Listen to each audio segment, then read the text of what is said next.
Olá, está no ar, TV Beltrão, o programa Dentro do Fato, que conta sempre com a participação do comunicador Adir Celeste, que temos hoje como nosso convidado, o odontólogo e doutor Eduardo Chireia. Junto aqui, claro, iremos falar e conversar e debater sobre a APAE, Associação de Pais e Amigos Excepcionais, uma entidade que tem uma função social muito grande para a sociedade e que trabalha na qualidade de vida das pessoas que têm necessidades especiais e, claro, também para conscientizar a nossa sociedade. Portanto, o doutor Eduardo, sinta-se à vontade no programa Dentro do Fato e eu pergunto qual é a função social da APAE no contexto da sociedade. Boa noite, Adir, boa noite, Madruga, boa noite, telespectadores da TV Beltrão. Quero dizer que a minha satisfação em estar aqui presente, principalmente a satisfação falando da APAE de Beltrão. A APAE tem uma história de 34 anos, a APAE de Beltrão, ela tem 34 anos de história em Francisco Beltrão. E a gente sempre diz assim, que ela tenta fazer o cuidado das pessoas com necessidades especiais, principalmente os deficientes intelectuais e autistas, né? Então, numa maneira global, a gente diz, numa maneira preventiva, né, educativa, e também quando há necessidade, que é o foco principal, estando no dia a dia com essas pessoas que têm deficiência. Então, esse é o papel principal da APAE de Francisco Beltrão. Quando a gente diz a questão educativa, só para ilustrar, né, junto com a preventiva, a nível nacional, que as APAEs têm uma história de 56 anos, o movimento apaiano, o teste do pezinho surgiu dentro de uma necessidade que as APAEs, a Federação Nacional das APAEs, colocou a nível do Ministério da Saúde e hoje ele é a nível de protocolo das crianças que nascem a nível do Brasil. E a gente sabe todo o fator positivo que se faz o teste pezinho. Então é essa a finalidade da APAE, tanto do Francisco Beltrão como a política nacional do movimento apaiano. Agora, doutor Eduardo, uma pergunta que você faz aí, a gente sempre tem aquela dúvida. O senhor que falou aí a questão do teste do pezinho, para detectar precocemente, logo que nasce uma criança, se existe já algum problema, né? Algumas deficiências. E pode ser tratado antecipadamente de uma maneira preventiva. É isso que eu queria perguntar. Existe algum tratamento quando for detectado, por exemplo, algum tipo de deficiência? É possível prevenir essa excepcionalidade? Tem vários tipos que podem prevenir. Uma coisa assim, só para vocês terem uma ideia, assim, que tem bastante na nossa região, e dá para se tratar, muitas vezes não dá para se tratar a doença, mas dá para se anemizar principalmente a sequela, né? Então é uma maneira preventiva, principalmente no sentido assim que uma criança, antigamente, só para vocês terem uma ideia, muitas crianças iam saber que tinha uma deficiência intelectual, os pais iam saber com 8, 10, 12 anos, sabe? E isso aí já passou algum tempo assim que poderia ser motivada, que poderia ter uma educação diferenciada. Trabalhada melhor. Trabalhada melhor, que é um papel que a APAE tem, né? Nós temos alunos lá de 6 meses de idade que são estimulados, o pessoal junto da nossa saúde, que nós temos uma estrutura muito grande, como também a questão pedagógica, que é o foco principal da APAE de Francisco Beltrão e do movimento apaiano. Então, muitas vezes, dá para se evitar. O teste pezinho tem várias doenças que podem ser evitadas, né? Na sequência. Mas também, principalmente, se tiver algum problema de alguma doença, ela pode ser bem melhorada e evitada, principalmente, ou diminuída as sequelas, né? E nós temos vários exemplos disso aí, principalmente na motivação. Mas na parte pedagógica, ela segue rigorosamente a LDB? Sim, com certeza.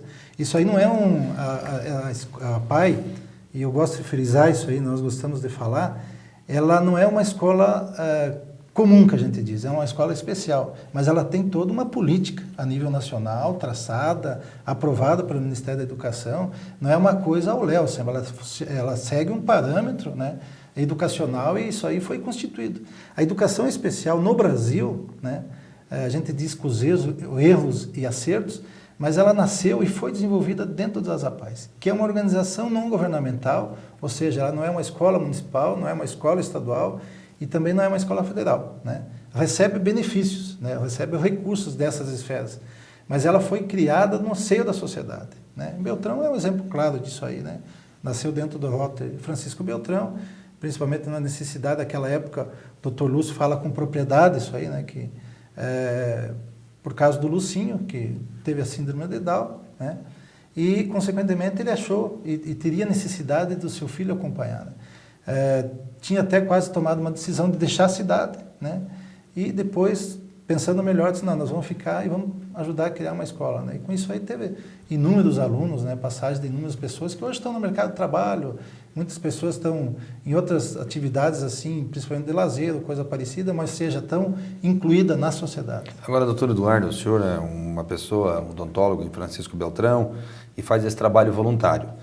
Já está praticamente 3 anos e meio aí à frente da APAI. Deixa eu só lhe perguntar uma situação que a gente tem ouvido muito na imprensa. Hoje se comenta de colocar os alunos com essas deficiências ou com essas suas, digamos assim, alterações, né? Frequentando escolas normais junto com outras crianças.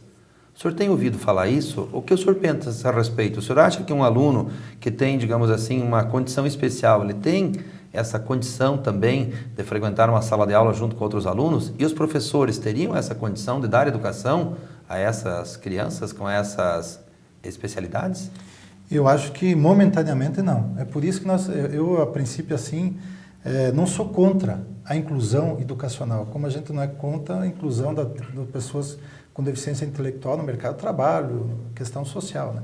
Só que o momento se vai contra, né? Ou seja, hoje a nossa escola pública, a escola comum, ela é uma escola assim que tem muita deficiência, principalmente nos recursos humanos e principalmente a nível de professores, não da qualidade, também da qualidade, mas principalmente em termos de números, né? Até a deputada Luciana tem um projeto a nível do Paraná que prevê, entre outras coisas, que não tenha mais de 30, um professor não dê aula para mais de 30 alunos, ou seja, muitos alunos para poucos professores, né? E, consequentemente, quando tu tem um aluno com deficiência intelectual, tu requer um trabalho.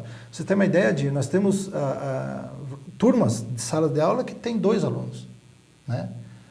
Inclusive, na questão da educação especial também se prevê que o máximo é de 10 alunos. Então, ela é um acompanhamento mais delicado, mais em cima, ou seja, há uma necessidade... E requer um profissional especializado para lidar com essa... O Estado do Paraná está se preparando para isso aí, né? Tem várias escolas que já estão, por exemplo, a questão da deficiência auditiva, elas estão incluídas, claro, salas especiais, mas dentro de uma escola normal, né? E, consequentemente, eu acho assim que também a deficiência intelectual vai para isso aí, né? Só que, no meu entender, o papel das APAIs não vai se fugir disso aí, né? Nós tem alunos nossos que não tem como acompanhar o pedagógico, né? Quem é que acompanha o pedagógico? Nós fizemos isso frequentemente, né? Nós, o ano passado, terminamos o ano com 320 alunos. Hoje, eu estava fazendo um levantamento, nós estamos com 292 alunos. Muitos dos nossos alunos, né, depois de uma avaliação psicológica, questão da assistência social, pedagógica, eles vão ser incluídos numa escola normal ou tradicional. Então, nós fizemos isso aí, a APAI faz isso aí, o movimento APAI não faz isso aí. Só que, em termos de conjuntura, quando se falou em se fazer essa término da APAI, o fechamento da APAI... E uma inclusão desses alunos no ensino regular. Não tem como, né? A gente faz uma comparação, acho que na mesma linha de Madruga, é a questão dos manicômios naquela época, né? Você fechou os manicômios, quase não se deu assistência. Claro que o caminho é o CAPS, nesse Centro de Atendimento Psicossocial, que, ou seja, tem que ter uma interação da sociedade com a pessoa que tem a doença mental, no caso do pessoal do CAPS, né, que frequenta o CAPS. Mas não exterminar de uma hora para outra a questão do manicômio, né, entendeu? Então, isso que é uma regra que se tem quando pessoas que tiver muito sequelas, muito questão assim de uma deficiência física... Não vai ter como você transferir uma deficiência intelectual grave... Eu acho assim que esse vai ser o aluno assim preferencial da APAI, né? E hoje nós temos espaço para isso aí. Mas chegamos ao final do primeiro bloco e voltamos logo em seguida.